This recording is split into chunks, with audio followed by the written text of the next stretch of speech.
Hi Capricorn! Welcome po sa ating channel. At ito ang inyong Daily Gabay Tarot Reading for January 17, 2025. Please bear in mind that kung nakaresonate kayo, comment down. Kung hindi kayo nakaresonate, ibigay niyo po sa iba kasi channel reading po ito. This is for you, Capricorn, ngayon January 17, 2025.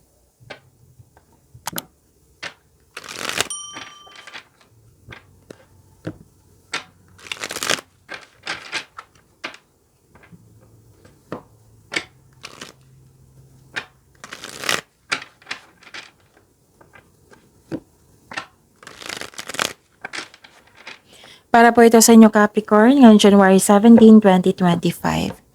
Maraming salamat po sa inyong patuloy na suporta at maraming salamat din po sa mga hindi nag-skip ng ads. Gamitin ang reading na ito bilang gabay lamang sa mga hindi pa nag-subscribe. Subscribe na po kayo at click bell notification para malaman nyo na may bago tayong video. Para sa mga gusto magpa-reading po, may lumabas dyan sa screen nyo ngayon. Panoorin nyo po at sundin ang instruction. Spirit Guide, mga ganap po para kay Capricorn, I need 3 cards po. Ngayon, January 17, 2025.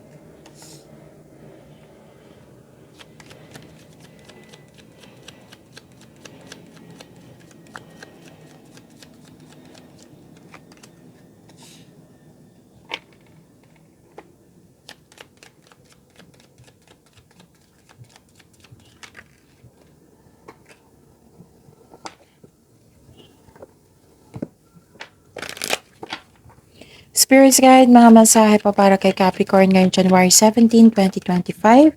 I need 2 cards po.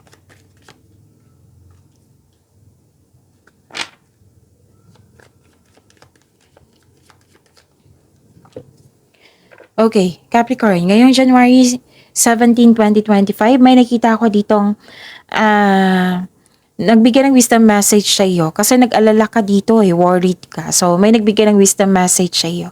Tapos, wag po daw kayo maniwala agad sa chismis. Alamin niyo muna kung totoo ba yan or hindi. Pwede na nag-uusap kayo sa isang, nag-uusap kayo sa isang, pwedeng kapatid mo ito or kaibigan na maaring mong kapatid. May feelings dito na excited ka. Tapos, wow, prosperity ito ha. Pwede din na may nag-uusap dito na grupo ng tao na naman nag-uusap regarding sa property. Pwede sa domestic matters. Pwede din nagpahinga ka sa bahay or may balak ka magbakasyon sa inyong bahay. Pwede din home-based yung trabaho niyo po. So, balance spirituality and practicality.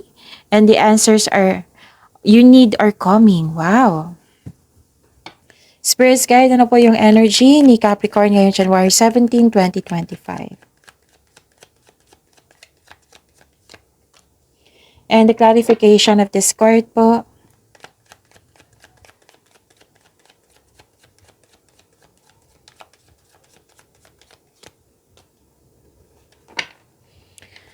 So, kapag kung may narinig kayo or may nakita kayong repeating message, Capricorn, meaning to say, pinupush ng cards nyo yan kasi ang ilan sa inyo hindi pa binigyan ng atensyon na kung maaari din po, bigyan nyo po ng solusyon at aksyon.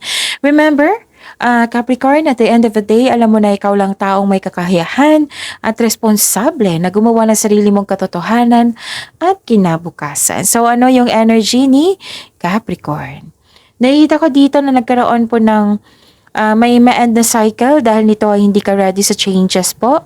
May pagkabigo at maling plano. Pwede din maaari din na may delay na sa hinihintay mo. You are ready to move forward pero may blockages or you don't feel you are deserving of success.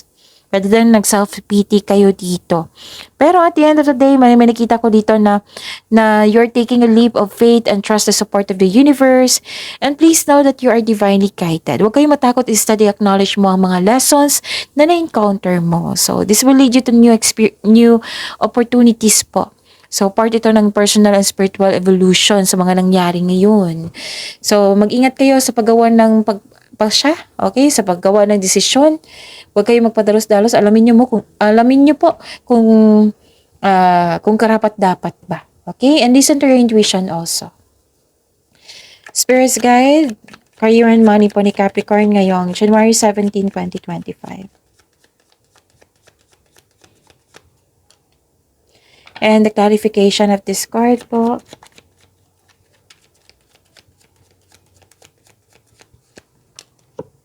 Wow. Hmm. Sa career and money niyo po, Capricorn, nakita ko dito, wealth and generosity. Pagtaas to sa tagumpay sa kaperahan at katatagan ay nasa iyong kamay na. May parating na kasosyo or may magbigay ng puhunan sa iyo upang tulungan ka sa paggamit ng iyong layunin.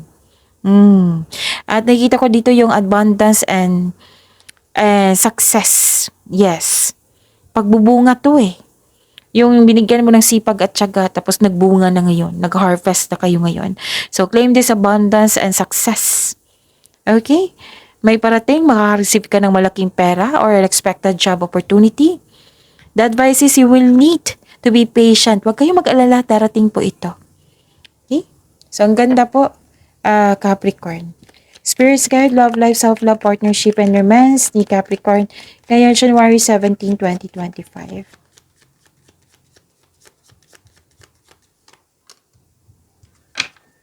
And the clarification of this card po.